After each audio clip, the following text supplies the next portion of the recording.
नमस्कार दोस्तों, हिंदी स्टडी 92 में आपका स्वागत है। और यह चैनल अगर आपको अच्छा लगता है तो यह channel like, subscribe and share करें। और जो हमारे पहले के विद्यार्थी साथ में जुड़े हुए हैं उनको मेरा धन्यवाद, और जो नए विद्यार्थी हैं उनसे मेरा अनुरोध है कि वह इस चैनल को लाइक, सब्सक्राइब एंड शेयर करें अच्छा लगता है तो, और साथ में लाइक भी करें। चलिए चलते हैं, ज़्यादा समय न लेते हुए हम लोग आज पढ़ेंगे केशव दास के स्वयंवर कथा को, जो दोहा छंद में रचित है। और इसका पहला दोहा है, खंड परस को शोभिजय सभा मध्य को दंड, मानहु शेष अशेष धरनहार बरिबंड। तो स्वयंवर कथा का पहला दोहा छंद में है, खंड परस को शोभिज है। खंड परस माने क्या होता है? शंकर जी। शोभिजय माने सुशोभित होना। सभा मध्य माने सभा मध्य यानी सभा के बीचों बीच। कोदंड मतलब धनुष। जो शंकर जी का धनुष है वह सभा के मध्य क्या हो रहा है? सुशोभित हो रहा है। मानहु शेष अशेष धरनहार बरिबंड। मानहु मतलब मानो, शेष मतलब शेषनाग जी, अशेष मतलब असीमित, धर मतलब धरती, धरनहार धारण करने वाले, बरिबंड प्रबल रूप से। मानो शेषनाग जी प्रबल रूप से इस संपूर्ण पृथ्वी को, असीमित पृथ्वी को अपने ऊपर धारण कर लिया हो। ठीक है। अब हमारा आ गया सवैया छंद। सवैया छंद में रचित है। और आइए पद की तरफ चलते हैं। पद है आपका, शोभित मंचन की अवली गज दंत मई छवि उज्ज्वल छाई, इस मनो वसुधा में सुधारी सुधाधर मंडल मंडी जोनाई। तामह केशव दास विराजत राजकुमार सभय सुखदाई, देवन स्यों जनु देव सभा शिव शुभ सिय स्वयंवर देखन आई। तो शोभित मंचन की अवली गजदंत मई छवि उज्ज्वल छाई। शोभित माने सुशोभित होना, मंचन माने मंच, अवली मतलब पंक्ति, गजदंत में मतलब हाथियों के दांत, छवि मतलब छवि यानी दृश्य, उज्ज्वल मतलब प्रकाश, छाई मतलब छाया है। गजदंत में जो हाथियों के दांत से बनी हुई मंचों की पंक्तियां हैं उसकी वो क्या हो रहा है? सुशोभित हो रहा है, और उसका दृश्य, उसकी छवि चारों ओर छा गई है। ठीक है। ईस मनौ वसुधा में सुधारे सुधाधर मंडल मंडी जोन्हाई। मंडी जोन्हाई का अर्थ होता है चंद्रमंडल की चांदनी। ईस माने ईश्वर, मानो मतलब मानो, वसुधा मतलब पृथ्वी, सुधार मतलब सुधार कर, सुधाधर मंडल पृथ्वी पर। ठीक है। ईश्वर मानो पृथ्वी में सुधार करके चंद्रमंडल की चांदनी इस पृथ्वी पर क्या कर दिया? प्रकाशित कर दिया है।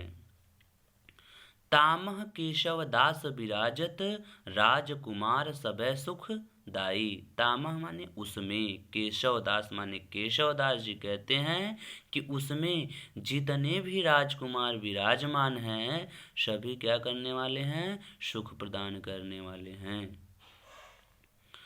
देवन स्यों जनु देव सभा। देवन माने जितने भी देवता हैं, स्यों मतलब सभी जितने भी देवता हैं, जनु मतलब जानो, देव सभा गण जितने भी हैं सभी देवता सीता के शुभ स्वयंवर को देखने के लिए आए हैं। अब अगला पंक्ति है हमारा घनाक्षरी छंद में लिखा है कि पावक पवन मणि पन्न गढ़ पन्नाग पतंग पित जेते ज्योतिवंत यज्ञ ज्योतिषिनी गाए हैं। असुर प्रसिद्ध सिद्धि तीरथ सहित सिंधु के सब चराचर जे वेदन बताए हैं।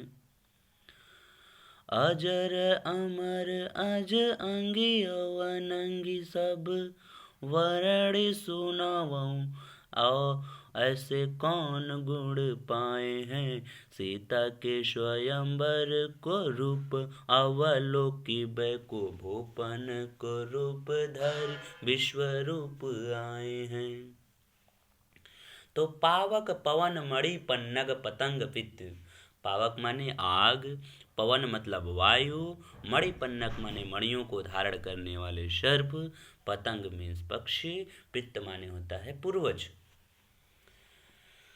जेते ज्योतिवंत माने होता है ज्योति के समान प्रकाशित करने वाले, जग माने संसार में, ज्योतिष मतलब ज्योतिषिन मतलब ज्योति, गाय हैं मतलब गाय हैं। यानी पावक मतलब आग, वायु और मणियों को धारण करने वाले सर्प और पक्षी, पूर्वज लोग, सभी लोग क्या किए हैं, सीता के स्वयंवर में आए हुए हैं। जेते मतलब जेते और ज्योतिवंत, इस संसार में जो प्रकाशित करने वाले लोग हैं, जिसको ज्योतिष ने अपने वेदों में अपने में क्या किया है, गाए हैं, वे सभी लोग सीता के शुभ स्वयंवर को देखने के लिए आए हैं।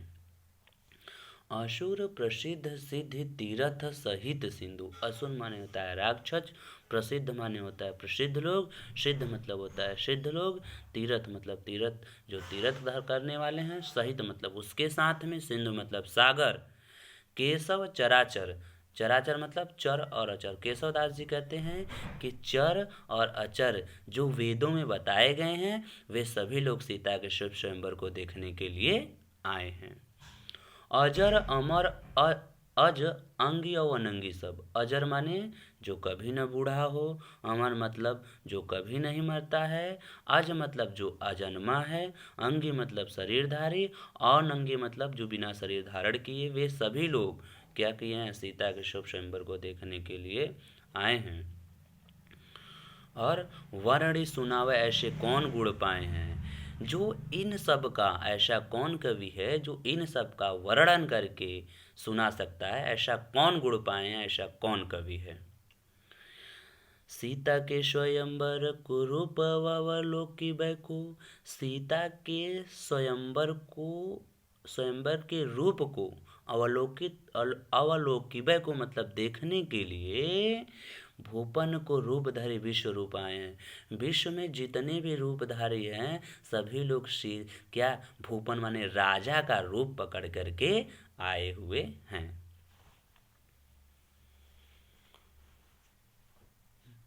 ये है हमारा अगला पंक्ति, सवया छंद में रचित है, जो कि बहुत सुंदर ही छंद है।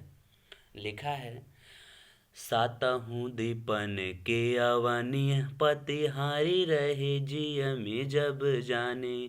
20 बसे व्रत भंग भयो सो कहो अब केशव को धनु ताने। शोक की आगे लगी परिपूर्ण आई गए घन श्याम बिहाने। जानकी के जनकादिक के सब फूली उठे तरु पुण्य पुराने। जानकी के जनकादिक के सब फूली उठे तरु पुण्य पुराने। सातहु दीपन के अवनी पतिहारी रहे जिय में जब जाने। जब राजा जनक जी अपने हृदय में यह बात अपने मन में जान गए कि सातहु दीपन के मतलब सातों दीपों की, अवनी पतली मतलब राजा जब हार रहे थे, यह जान करके अपने मन में राजा जनक जब यह बात जान गए तो 20 वर्षे व्रत भंग भयो। जो उनका 20 वर्षों का व्रत था वो क्या हो गया, भंग हो गया। सो कहो उसके बाद अब केशव को धनु ताने। धनु मतलब होता है धनुष, ताने मतलब ताना। तो अब केशवदास जी कहते हैं अब धनुष को कौन तानेगा। शोक की आगी लगी परिपूर्ण आई गए घनश्याम बिहाने। ये सोच सोच कर जब हारने लगे, इससे क्या हो गया, राजा जनक के मन में शोक की अग्नि संपूर्ण रूप से, परिपूर्ण मतलब होता है संपूर्ण, संपूर्ण रूप से शोक की अग्नि जल उठी। और उसके बाद आए गए घनश्याम बिहाने। बिहाने का अर्थ होता है दो, क्या, पहला तो प्रातः काल, दूसरा बिहाने के लिए मतलब विवाह करने के लिए। प्रातः काल विवाह करने के लिए घनश्याम श्री राम जी बिहाने क्या किए, आ गए। जानकी के जनकादिक के सब फूले उठे तरु पुण्य पुराने। जानकी, जानकी मतलब सीता माता, जनकादिक मतलब राजा जनक जी के साथ जितने भी लोग थे सभी फूले उठे तरु पुण्य, तरु मतलब वृक्ष होता है, पुण्य मतलब पुण्य, पुराने मतलब पुराने। जो वृक्ष जर्जर हो चुके थे, पुराने हो चुके थे, वे क्या हो गए, फिर से फूल उठे। धन्यवाद दोस्तों। अगले वीडियो में हम विश्वामित्र और जनक की भेंट को लेकर आएंगे। तब तक के लिए धन्यवाद। अगर यह चैनल आपको अच्छा लगा तो आप इस चैनल को लाइक, सब्सक्राइब एंड शेयर करें। धन्यवाद।